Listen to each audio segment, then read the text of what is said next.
Yes, good morning, my dear students.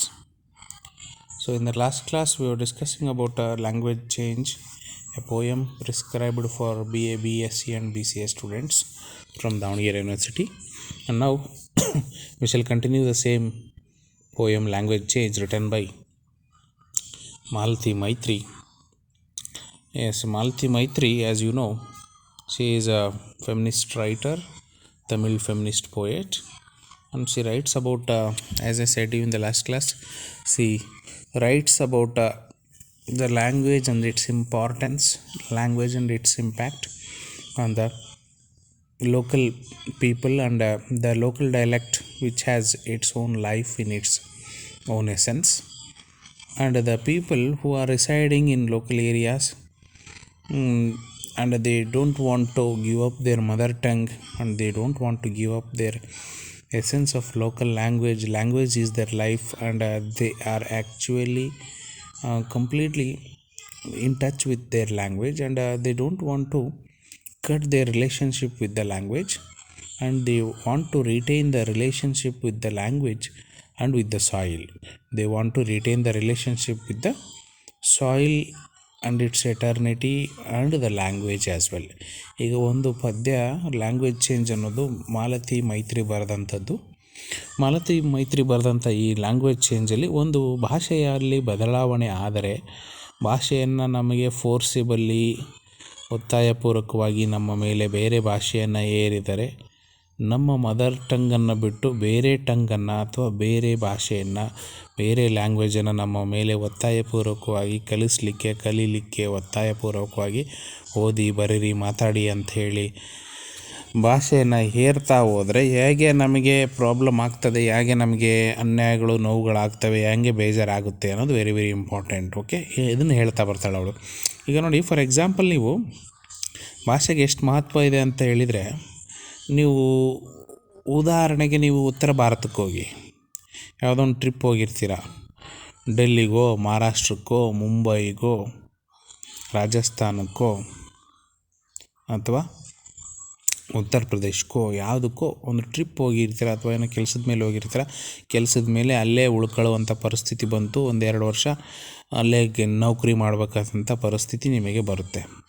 So ಆಗ ನೀವು ಕಂಪ್ಲೀಟಲ್ಲಿ ಹಿಂದಿ ಮಾತಾಡುವಂಥ ಭಾಷೆಯ ಜನರ ಮಧ್ಯೆ ಯಾರಾದರೂ ಒಬ್ಬ ಕನ್ನಡ ಮಾತಾಡೋನು ಫೋನಲ್ಲಿ ಮಾತಾಡ್ತಾ ಕನ್ನಡ ಮಾತಾಡೋನು ಸಿಕ್ಬಿಟ್ರೆ ನಿಮಗೆ ಎಷ್ಟು ಖುಷಿ ಆಗುತ್ತೆ ಅಂದರೆ, ನಿಮ್ಮ ಪೇರೆಂಟ್ಸು, ರಿಲೇಟಿವ್ಸ್ ಕೂಡ ಸಿಕ್ಕಾಗೂ ಕೂಡ ಅಷ್ಟೊಂದು ಖುಷಿ ಆಗಲ್ಲ, ಅಷ್ಟೊಂದು ಖುಷಿ ಆಗ್ತದೆ ನಿಮಗೆ. ಯಾಕೆಂದರೆ ಆ ಒಂದು ಪರ್ಟಿಕ್ಯುಲರ್ ಭಾಷೆ ನೋಡಿ, ಕನ್ನಡ ಮಾತಾಡೋದನ್ನು ನೋಡಿ ನಿಮಗೆ ತುಂಬ ಖುಷಿ ಆಗ್ತದೆ. ಯಾಕೆಂದರೆ Kannada is your mother tongue. So ಹಾಗೆ ಇಲ್ಲಿ ಬೇರೆ ಪ್ರದೇಶಕ್ಕೆ ಹೋಗಿ, ಬೇರೆ ಪ್ರಾಂತ್ಯಕ್ಕೆ ಹೋಗಿ ನಿಮ್ಮ ಭಾಷೆ ಮಾತಾಡೋರು ಸಿಕ್ಕಾಗ ನಿಮಗೆ ಆಗುವಂಥ ಸಂತೋಷ, ಖುಷಿ, ಉತ್ಸಾಹ, ಉಲ್ಲಾಸ ಇದೆಯಲ್ಲ, ಎಷ್ಟು ಕೋಟಿ ಕೊಟ್ಟರೂ ಸಿಗಲ್ಲ ಅನ್ನೋದು ಇವ್ರ ವಾದ. ಅಂದರೆ ಭಾಷೆ ನಾವು ಕಲಿತಾ ಬರ್ತೀವಿ. ಸೊ ಭಾಷೆ ನಮ್ಮನ್ನು ಬೆಳೆಸ್ತಾ ಬರುತ್ತೆ. ಭಾಷೆಗೂ ನಮಗೂ ಅನ್ಯೂನ್ಯತೆ ಇದೆ, ಒಂದು ಅವಿನಾಭಾವ ಸಂಬಂಧವಿದೆ, ಒಂದು ನಂಟಿದೆ, ಒಂದು ಬೆಸುಗೆ ಇದೆ, ಬಿಡಿಸಲಾಗದಂಥ ಒಂದು ಅದ್ಭುತವಾದಂಥ ನಂಟಿರುತ್ತೆ ಭಾಷೆಗೂ ನಮಗೂ. ಅದರಲ್ಲೂ ಲೋಕಲ್ ಡೈಲೆಕ್ಟ್ ಏನಿದೆಯಲ್ಲ, ಲೋಕಲ್ ಲ್ಯಾಂಗ್ವೇಜ್ಗೂ ನಮಗೂ ತುಂಬಾ ಅದ್ಭುತವಾದಂಥ ಒಂದು ನಂಟು ಇದೇ ಇರುತ್ತೆ. ಆದ್ದರಿಂದ ಬೇರೆ ಭಾಷೆಯನ್ನು ನಮ್ಮ ಮೇಲೆ ಹೇರೋದಕ್ಕೆ ಬಂದಾಗ ಬೇರೆ ಭಾಷೆ ನಮಗೇನು ಅನಿಸುತ್ತೆ, ಏಲಿಯನ್ ಲ್ಯಾಂಗ್ವೇಜ್ ಅನ್ನಿಸ್ಬಿಡುತ್ತೆ, ಫಾರಿನ್ ಲ್ಯಾಂಗ್ವೇಜ್ ಅನಿಸುತ್ತೆ, ಗೊತ್ತಿಲ್ಲದ್ದು ಅನಿಸುತ್ತೆ, ಪರಿಚಯ ಇಲ್ಲದ್ದು ಅನಿಸುತ್ತೆ. ಓಕೆ, ಆ ಥರದ ಭಾಷೆಯನ್ನು ನಿಮ್ಮ ಮೇಲೆ ಹೇರಿದಾಗ, ಬಲವಂತವಾಗಿ ಒತ್ತಾಯಪೂರ್ವಕವಾಗಿ ನಿಮ್ಮ ಮೇಲೆ ಕಲೀರಿ ಅಂತ ಆ ಭಾಷೆಯನ್ನು ಹೇರಿದಾಗ ನಿಮಗೆ ಏನಾಗ್ತದೆ, ನಿಮಗೆ ನಿಜವಾಗಲೂ ನಿಮಗೆ ನೋವಾಗುತ್ತೆ, ತೊಂದರೆ ಆಗುತ್ತೆ. ಆ ಒಂದು ಮನಸ್ಸಿನ ನೋವು, ದುಃಖ, ದುಗುಡ, ದುಮ್ಮಾನ, ಬೇಸರ, ಈ ಬೇಸರವನ್ನು ಈ ಪದ್ಯದ ಮೂಲಕ ಹೊರಹಾಕ್ತಾಳೆ ಕವಿಯತ್ರಿ ಮಾಲತಿ ಮೈತ್ರಿ. ಹೇಗಪ್ಪ ಅಂತ ಹೇಳಿದರೆ, ಬೇರೆ ಭಾಷೆ ನಮ್ಮ ಮೇಲೆ ಹೇರಕ್ಕೆ ಬಂದಾಗ ಒತ್ತಾಯಪೂರ್ವಕವಾಗಿ forcibly, when the other language is introduced to you and when you are forced to learn that language forcibly by other means of attitudes, then you are going to express the following poem feelings.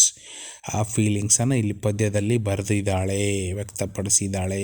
ನೋಡಿ, ಒಂದು ಸರಿ ಪೂರ್ತಿ ಪದ್ಯ ಓದ್ಬಿಡ್ತೀನಿ ನಾನು. Okay, yeah right. Endurements become rain, Childish prattle becomes birds. Gibberish becomes grass. Difference becomes a river. Tenderness becomes a dewfall. Humility becomes a moat. Request becomes curses. Entreaty becomes a grave. Dreams become cruel gods. Abuse becomes chosen gods. Desire becomes demons. Silence becomes love. The language of God becomes the night.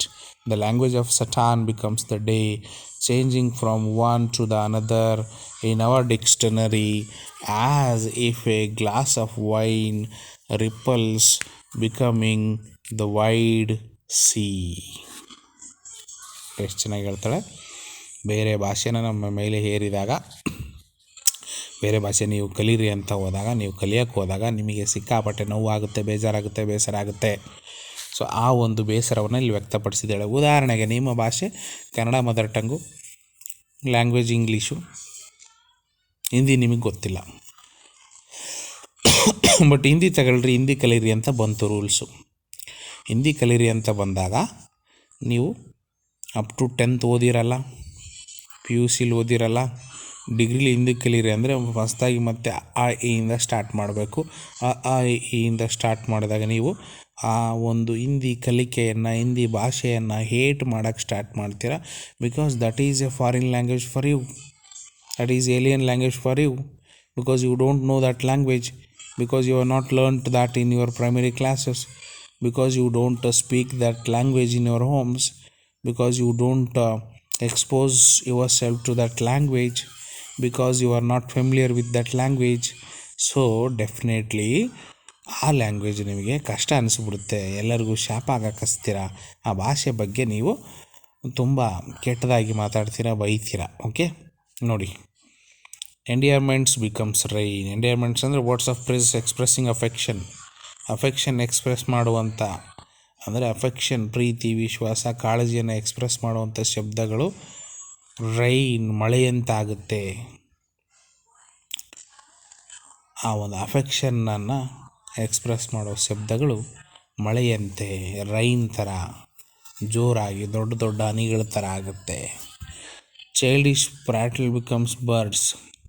Childish prattle ಅಂದರೆ ಮಕ್ಕಳು ಹೆಂಗೆ childish ಆಗಿ ಒಂಥರ ಬಾಲಿಶವಾಗಿ ಮಾತಾಡ್ತೀಯ ಅಂತಾರೆ ನೋಡಿ, ಆ ಥರ ಬಾಲಿಶವಾಗಿ ಮಾತಾಡುವಂಥ ಮಕ್ಕಳ ಮಾತು. ಪ್ರ್ಯಾಟಲ್ ಅಂದರೆ talking lengthy in a non sense way, ತುಂಬ ದೂರ ದೊಡ್ಡದಾಗಿ ಉದ್ದಕ್ಕೆ ಮಾತಾಡ್ತಾ ಪಟ ಪಟ ಪಟ ಪಟ, ಸುಮ್ಮನೆ ಅದಕ್ಕೆ ಅರ್ಥ ಇದ್ರೇನು ಇಲ್ಲದ್ರೇನು ಪಟ ಪಟ ಪಟ ಪಟ ಮಾತಾಡ್ತಾ ಮಕ್ಕಳಂಗೆ ಕ್ವಶನ್ ಕೇಳ್ತಾ ಹೋಗೋದು. ಉದಾಹರಣೆ, ಮಕ್ಕಳಂಗೆ ಪಟ ಪಟ ಒಂದಕ್ಕೊಂದು ಲಿಂಕ್ ಇಲ್ಲದೇನೆ ನಾನ್ ಸೆನ್ಸ್ ಆಗಿ, ಅಂದರೆ ಫೂಲಿಶ್ ಆಗಿ ಮಕ್ಕಳು ಮಾತಾಡ್ತಾರಲ್ಲ, ಆ ಥರ ಮಾತಾಡೋದು ಭಾಷೆ ಬದಲಾದಾಗ. ಗಿಬರಿಶ್ ಬಿಕಮ್ಸ್ ಗ್ರಾಸ್. ಗಿಬರಿಶ್ ಅಂದರೆ ಇಲ್ಲಿ ನೋಡಿ, ನಾನ್ ಸೆನ್ಸ್ ಬಿಕಮ್ಸ್ ಗ್ರಾಸ್.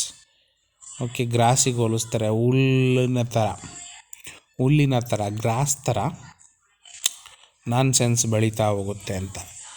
ಮಳೆ ಬಂದರೆ ಎಲ್ಲಿ ಬೇಕೋ ಅಲ್ಲಿ ಹಚ್ಚ ಹಸಿರು ಹುಲ್ಲು ಬೆಳೀತದಲ್ಲ, ಹಂಗೆ ಇಲ್ಲಿ ಲ್ಯಾಂಗ್ವೇಜ್ ಚೇಂಜ್ ಆದರೆ, ಲ್ಯಾಂಗ್ವೇಜ್ ಬೇರೆದಾದರೆ, ಬೇರೆ ಭಾಷೆನ ನಮ್ಮಲ್ಲಿ ಇಂಪ್ಲಿಮೆಂಟ್ ಮಾಡೋಕ್ಕೆ ಬಂದರೆ ನಾನ್ ಸೆನ್ಸ್ ಬೆಳೆಯುತ್ತೆ, ಹುಲ್ಲು ಬೆಳೆದಂಗೆ ನಾನ್ ಸೆನ್ಸು ಬೆಳೆಯುತ್ತೆ ಅಂತಾಳೆ. Difference becomes river. ಡಿಫ್ರೆನ್ಸ್ ಅನ್ನೋದು ಒಂದು ದೊಡ್ಡ ರಿವರ್ ಥರ ಆಗುತ್ತೆ, ನದಿ ಥರ ಆಗುತ್ತೆ.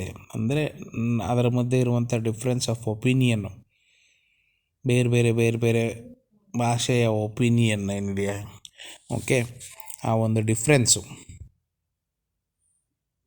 ಭಿನ್ನಾಭಿಪ್ರಾಯಗಳು ನದಿ ಥರ ದೊಡ್ಡದಾಗಿ ಅಗಲವಾಗಿ ದೊಡ್ಡದಾಗಿ ನದಿ ಆಗುತ್ತೆ ಅಂತಂದರೆ ಅದನ್ನು ಕ್ರಾಸ್ ಮಾಡೋಕ್ಕಾಗಲ್ಲ ನಾವು, ಭಿನ್ನಾಭಿಪ್ರಾಯ ಜಾಸ್ತಿ ಆಗುತ್ತೆ ಅಂತ ಅರ್ಥ. ಓಕೆ, ಯಾರ ಮಧ್ಯೆ, ನಮ್ಮ ಭಾಷೆಯ ಮಧ್ಯೆ ಮತ್ತು ಬೇರೆ ಫೋರ್ಸೆಬಲಿ ನಿಮಗೆ ಕಲಿಯೋಕ್ಕೆ ಇಂಟ್ರಡ್ಯೂಸ್ ಮಾಡಿರ್ತಾರಲ್ಲ ಭಾಷೆ, ಆ ಭಾಷೆ ಮತ್ತು ನನ್ನ ಭಾಷೆಯ ಮಧ್ಯೆ ಒಂದು ದೊಡ್ಡ ಕಂದಕನೇ ಸೃಷ್ಟಿಯಾಗುತ್ತೆ ಅಂತ. ನೆಕ್ಸ್ಟ್ ನೋಡಿ, ಹ್ಯುಮಿಲಿಟಿ ಬಿಕಮ್ಸ್ ಸ್ಮೋಟ್. ಹ್ಯುಮಿಲಿಟಿ ಅಂತ ಹೇಳಿದರೆ ಕೀಳಾಗಿ ಕಾಣೋದು, ಬೇರೆಯವ್ರನ್ನ ಒಂಥರ ತುಚ್ಛವಾಗಿ, ಕೀಳಾಗಿ, ಕೆಳಮಟ್ಟದಲ್ಲಿ, ಅಪಹಾಸ್ಯಕ್ಕೆ ಗುರಿ ಮಾಡಿ ಕಾಣೋದು. ಆ ಥರದ್ದು ಹ್ಯುಮಿಲಿಟಿ, ಅಪಹಾಸ್ಯ, ಅಪನಿಂದನೆ, ಅಪಪ್ರಚಾರ, ಅಪಕೀರ್ತಿ, ಅದು ಏನಾಗುತ್ತೆ ಮೋಟ್, ದಟ್ ವಿಲ್ ಬಿಕಮ್ ಮೋಟ್ ಅಂದರೆ ಒಂಥರ ಡ್ರೈನಿ ಏರಿಯಾ, ಒಂಥರ ಎಲ್ಲ ಕೆಸರಿರುವಂಥ ಜಾಗ, ಎಲ್ಲಿ ನಾವು ಕಾಲಿಟ್ಟರೆ ಕೆಸರಲ್ಲಿ ಸಿಕ್ಕಾಕೊಳ್ತೀವಲ್ಲ ಅಂಥ ಜಾಗ, ಮಳೆ ಬಂದು ಕಂಪ್ಲೀಟ್ ಕೆಸರಾಗಿ ಕಾಲು ಸಿಕ್ಕೊಳ್ಳುವಂಥ ಜಾಗಕ್ಕೆ ಮೋಟ್ ಅಂತ ಕರೀತಾರೆ, MOAT ಮೋಟ್.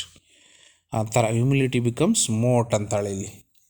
ಓಕೆ, ಹ್ಯುಮಿಲಿಟಿ ಅಂದರೆ ಅರ್ಥ ಮಾಡ್ಕೊಳ್ಳಿ. ಹ್ಯುಮಿಲಿಟಿ ಅಂತ ಹೇಳಿದರೆ ಬೇರೆ ಯಾರನ್ನ ಅಣಕಿಸೋದು, ಅಸಹ್ಯ ಪಡೋದು, ಅಸಹ್ಯ ಅನಿಸೋದು ಅಂತ. Request becomes ಕರ್ಸ್. ರಿಕ್ವೆಸ್ಟ್ ಏನಾಯ್ತು ಇಲ್ಲಿ? ಶಾಪವಾಯಿತು. Request became curse. Okay, request became curse. Okay, then next to that request became curse. Request ಅನ್ನೋದು ಒಂದು ವಿನೋದ ಅಲ್ಲ, ಸವಿನಯ ಪ್ರಾರ್ಥನೆ ಅನ್ನೋದು ಶಾಪವಾಯಿತು. ಎಂಟ್ರಿಟಿ ಬಿಕಮ್ ಗ್ರೇವ್. ಎಂಟ್ರಿಟಿ ಅಂದರೆ ಇಲ್ಲಿ ನೋಡಿ, ಎಂಟ್ರಿಟಿ ಅಂತ ಹೇಳಿದರೆ ಹಂಬಲ್ ರಿಕ್ವೆಸ್ಟ್ ಅನ್ನೋದು ಗ್ರೇವ್ ಮಿಸ್ಟೇಕ್ ಆಯಿತು, ದೊಡ್ಡದಾಗಿ ಗ್ರೇವ್ ಆಯಿತು. ಸಮಥಿಂಗ್ ಲೈಕ್ ಗ್ರೇವ್ಸ್ ಆರ್ ಊತಾಕುವಂಥ ಜಾಗ, ಸತ್ತರ್ನ ಊತಾಕುವಂಥ ಜಾಗ. Okay, dreams became cruel gods. ನಮ್ಮ ಕನಸುಗಳೇನಾದವು ಕ್ರೂಯಲ್ ಗಾಡ್ಸ್ ಆದವು. ಕ್ರೂಯಲ್ ಗಾಡ್ಸ್ ಅಂದರೆ ಕ್ರೂರ ದೇವತೆಗಳಾಗ್ಬಿಟ್ವು. ಡ್ರೀಮ್ಸ್ ಯಾವಾಗಲೂ ಆಗಿರ್ಬೇಕಲ್ಲ, sweet dreams, but they have become cruel gods. Abuse became chosen gods. Abuse ಅಂದರೆ ಬೈಗುಳ, ನಿಂದನೆ, ಬೈಯೋದು, ಕೆಟ್ಟದಾಗಿ ಬೈಯೋದು. Abuse become chosen gods. ಅವೇ ಸೆಲೆಕ್ಟೆಡ್ ಗಾಡ್ಸ್ ಆದವು. ಅವೇ ನಾವು ಸೆಲೆಕ್ಟ್ ಮಾಡ್ಕೊಳ್ಳಂದ್ರೆ ಬೈಗುಳ ಅನಿವಾರ್ಯವಾದವು ಅಂತ ಬಯಕ್ಕೆ ಸ್ಟಾರ್ಟ್ ಮಾಡಿದ್ವಿ. Desire become demons. ಡಿಸೈರ್ ಅಂದರೆ ನಮ್ಮ ಆಸೆ ಆಕಾಂಕ್ಷೆಗಳೇನೋದು. ಡೆಮನ್ಸ್ ಅಂದರೆ ಡೆವಿಲ್ ಥರ, ಕೆಟ್ಟದ್ದು, ಇವಿಲ್ ಥರ, ಕೆಟ್ಟ ಥಿಂಗ್ಸ್ ಅಂತ. ನಮ್ಮ ಆಸೆ ಆಕಾಂಕ್ಷೆಗಳು ಒಂಥರ ದುಷ್ಟಶಕ್ತಿಗಳಾದವು ಅಂತ. ಓಕೆ, ಸಿಂಹ ಸ್ವಪ್ನವಾದವು ಅಂತ. Silence became love. ಸೈಲೆನ್ಸ್ ಏನಾಯಿತು? ಪ್ರೀತಿ ಅನ್ನೋದು ಸೈಲೆನ್ಸ್ ಆಯಿತು. Silence became love. The language of god became the night. ದೇವರ ಭಾಷೆ ರಾತ್ರಿ ಆಯಿತು, ದೆವ್ವದ ಭಾಷೆ ಹಗಲಾಯಿತು ಅಂತ. ಅಂದರೆ ನಾವು ಕತ್ಲನ್ನು ಒಳ್ಳೇದಕ್ಕೆ ಹೋಲಿಸಲ್ಲ, ನಾವು ಕತ್ಲನ್ನು ಕೆಟ್ಟದಕ್ಕೆ ಹೋಲಿಸ್ತೀವಿ. ಯಾಕಂದರೆ ಕೆಟ್ಟ ಕೆಲಸಗಳು ನಡೆಯೋದೆಲ್ಲ ರಾತ್ರಿ ಹೊತ್ತಲ್ಲಿ ಅಂತ. ಓಕೆ, ಸೊ ಸ್ಮಗ್ಲಿಂಗು, ಈ ಥರದ್ದು ದುಷ್ಟ ಕೆಲಸಗಳು, ಕಳ್ಳತನ, ಸ್ಮಗ್ಲಿಂಗು, ಅಂಥ ಇಂಥ ಆ್ಯಕ್ಟಿವಿಟೀಸ್ ಎಲ್ಲ ನಡೆಯೋದು ನೈಟು. ಜನ ಎಚ್ಚರಿರುವಾಗ ನಡೆಯುವಂಥದ್ದು ನಾರ್ಮಲ್ ಆ್ಯಕ್ಟಿವಿಟೀಸ್. ಮನುಷ್ಯರು ಎಚ್ಚರಿರುವಾಗ ಡೇ ಟೈಮಲ್ಲಿ ನಡೆಯುವಂಥದ್ದು ನಾರ್ಮಲ್ ಆ್ಯಕ್ಟಿವಿಟೀಸ್. ನೈಟ್ ಟೈಮಲ್ಲಿ ನಡೆಯೋದು ದರೋಡೆ, ಕೊಲೆ, ಸುಲಿಗೆ, ಅತ್ಯಾಚಾರಗಳು. ಹಂಗಾಗಿ ನಾವು ನೈಟನ್ನು ಕೆಟ್ಟದಕ್ಕೆ ಹೋಲಿಸ್ತೀವಿ, ಡೇಯನ್ನು ಒಳ್ಳೇದಕ್ಕೆ ಹೋಲಿಸ್ತೀವಿ. ಸೊ ಇದು ಬೈನರಿ ಅಪೋಸಿಷನ್. ನೈಟ್ ಇದ್ದರೆ ಡೇ ಇರುತ್ತೆ, ಸೂರ್ಯ ಇದ್ದರೆ ಚಂದ್ರ ಇರ್ತಾನೆ, ವೈಟ್ ಇದ್ದರೆ ಬ್ಲ್ಯಾಕ್ ಇರುತ್ತೆ, ಹಗಲಿದ್ದರೆ ರಾತ್ರಿ ಇರುತ್ತೆ. ಹಂಗಾಗಿ ಹಗಲು ಅಂದರೆ ಬೆಳಕು ಅಂದರೆ ದಾರಿ ಅಂದರೆ ಜೀವನ.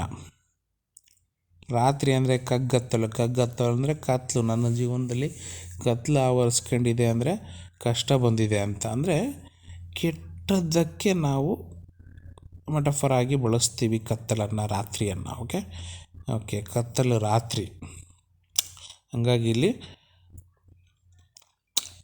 ಲ್ಯಾಂಗ್ವೇಜ್ ಆಫ್ ಗಾಡ್, ದೇವರ ಭಾಷೆ ಕತ್ಲಾಯಿತು. ದೆವ್ವ, ಭೂತ, ಪಿಶಾಚಿಯ ಭಾಷೆ, ಸಟಾನ್ ಅಂದರೆ ದೆವ್ವ, ಭೂತ ರಾಕ್ಷಸ ಅಂತ. ರಾಕ್ಷಸನ ಭಾಷೆ ಹಗಲಾಯಿತು ಅಂದರೆ ಒಳ್ಳೆಯದು ಸೋಲ್ತು, ಕೆಟ್ಟದ್ದು ಗೆಲ್ತು ಅಂತ. ಅಂದರೆ evil won against the good. Evil things won against the good. Changing from one to another in our dictionary. Changing from one to another. ನೋಡಿ, ಒನ್ ಟು ಅನದರ್ ಅಂದರೆ ಇಲ್ಲಿ ಲ್ಯಾಂಗ್ವೇಜ್ ಇದು.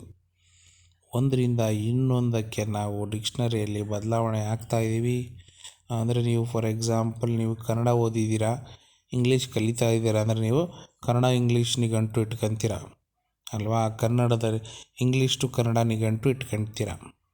ಇಂಗ್ಲೀಷಲ್ಲಿ ಹ್ಯುಮಿಲಿಟಿ ಏನು ಅಂತ ಗೊತ್ತಾಗದಿದ್ದರೆ ಡಿಕ್ಷನರಿಗೆ ಹೋಗ್ಬಿಟ್ಟು ಹ್ಯೂಮಿಲಿಟಿ ಮೀನಿಂಗನ್ನು ಕನ್ನಡದಲ್ಲಿ ಹುಡುಕ್ತೀರಾ. ಆವಾಗ ಏನಂತಾರೆ, ಕೀಳರಮೆ, ಕೀಳಾಗಿ ನೋಡು, ಕೀಳಾಗಿ ಕಾಣು ಅಂತ ಬರುತ್ತೆ.